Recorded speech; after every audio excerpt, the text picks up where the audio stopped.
सतयुग त्रेता द्वापर, यह है कलयुग।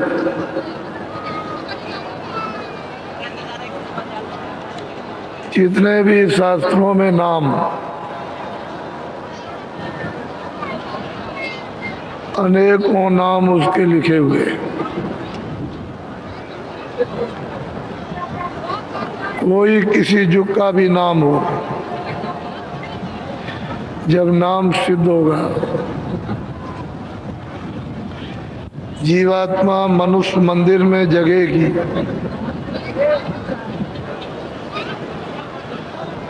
और वो सिद्धि प्राप्त करेगी। नाम का जब आदेश मिलेगा तब जीवों के लिए वो फलदायक होता है। किताबों का लिखा हुआ कोई भी नाम, सतयुग का हो, त्रेता का हो, द्वापर का,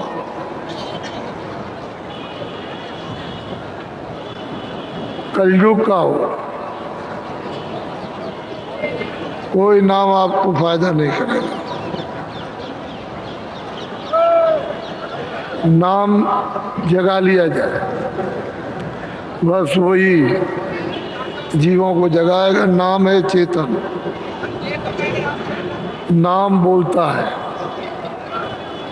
नाम में प्रकाश है,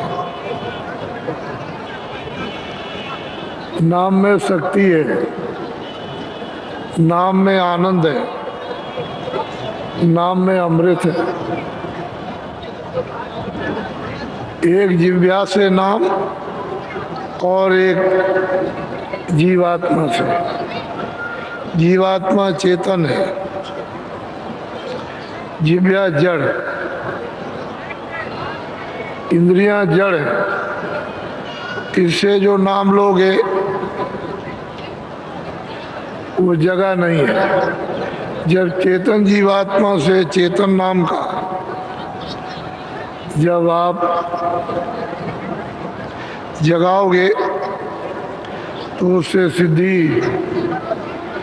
इस जीवात्मा को प्राप्त होती है, आत्मधन। वो नाम फलीभूत होता है। हम लोग इस राज को, इस रहस्य को न हिंदू जानते हैं, न मुसलमान, न सिख, न ईसाई। किताबों में तो जरूर है कि संतों ने आकर के वर्णन किया है, लेकिन अब हम उसकी कमाई नहीं करते,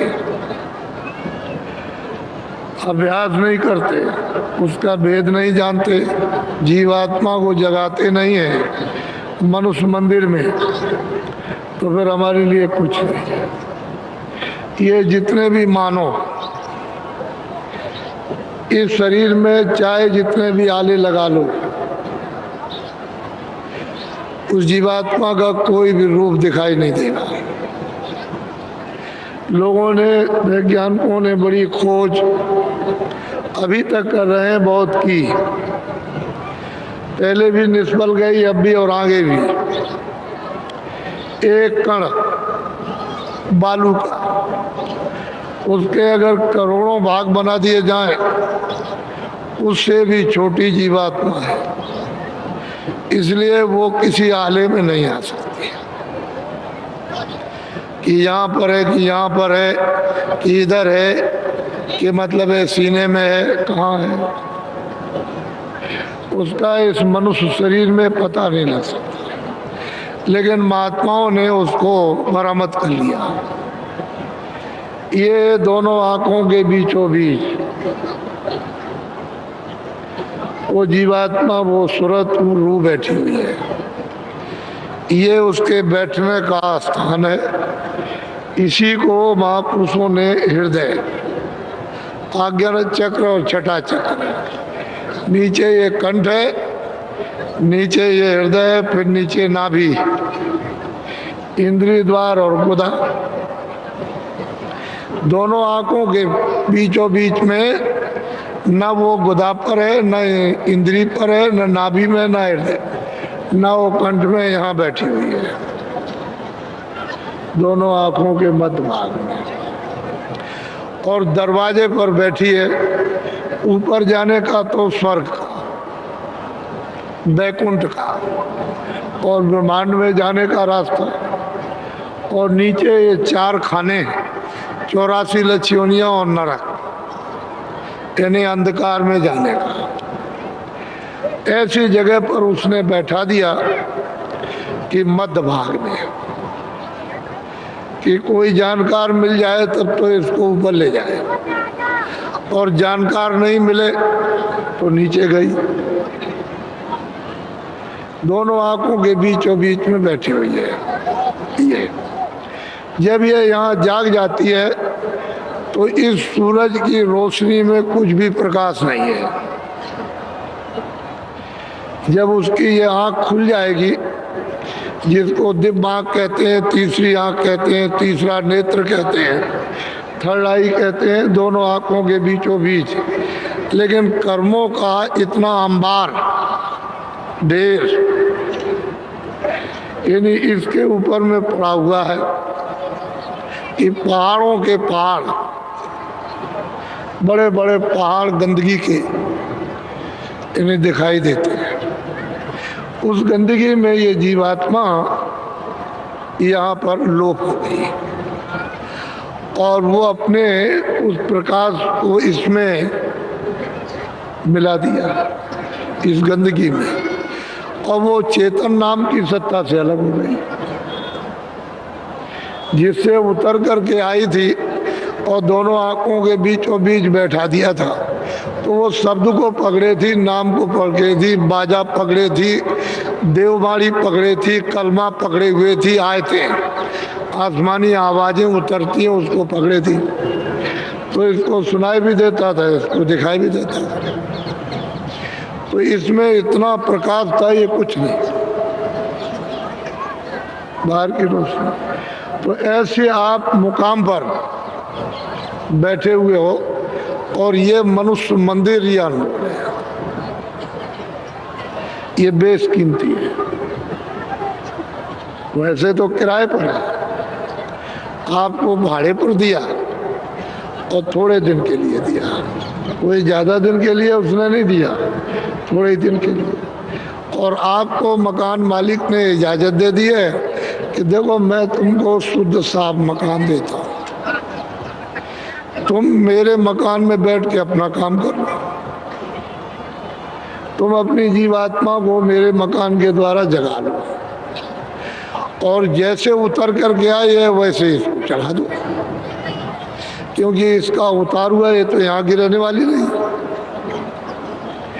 ये तो यहाँ तो उसका जीवात्मा का उस सूरत का घर नहीं है।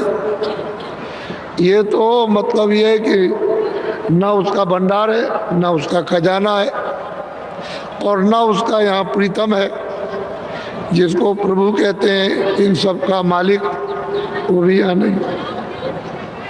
तो तुम मेरे शरीर के द्वारा तुम इसको वापस कर दो, और किताबों में लिखा है कि तुम महात्माओं को ढूंढ लो,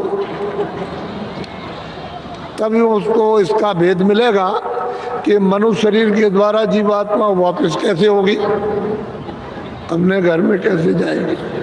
तो हम लोग यानी कितने दिनों से, कितने युगों से इस पर सिवाय कूड़ा डालने के और क्या करते आए।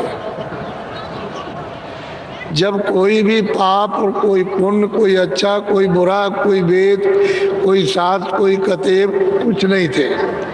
जब कोई विधान, कोई नियम मृतलोक में बना ही नहीं था, ये कुछ नहीं था। विधान तो बहुत समय के बाद बना, पहले तो नहीं था, न ब्रह्मा थे, न विष्णु थे, न शिवाय थे, तो विधान नहीं बना था उस समय। तो सब जीव निर्मल थे, स्वच्छ, पवित्र, और दोनों आंखों के पीछे बैठे हुए थे, नाम पकड़े थे।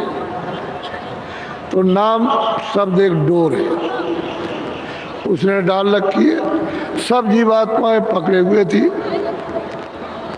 और नाम को पकड़ के चढ़ जाते थे। उनको चढ़ने में देर नहीं लगती थी, क्योंकि नाम तो एक चुम्बक, तो जीवात्मा को, तो उसमें कोई अंतर तो था नहीं, उसने उतारा था, यहाँ बैठी थी, ऊपर जाती थी, नीचे आती थी, ऊपर जाती थी। तो जिस लिए भेजा और जिस मकान में भेजा उसने उसका एक नियम रखा, ये पांचों तत्वों का, कि तुम इतने दिन इस मकान में रहो। उसकी एक अवधि रहती है। उस समय तो हम लोग रहते थे इस मकान में,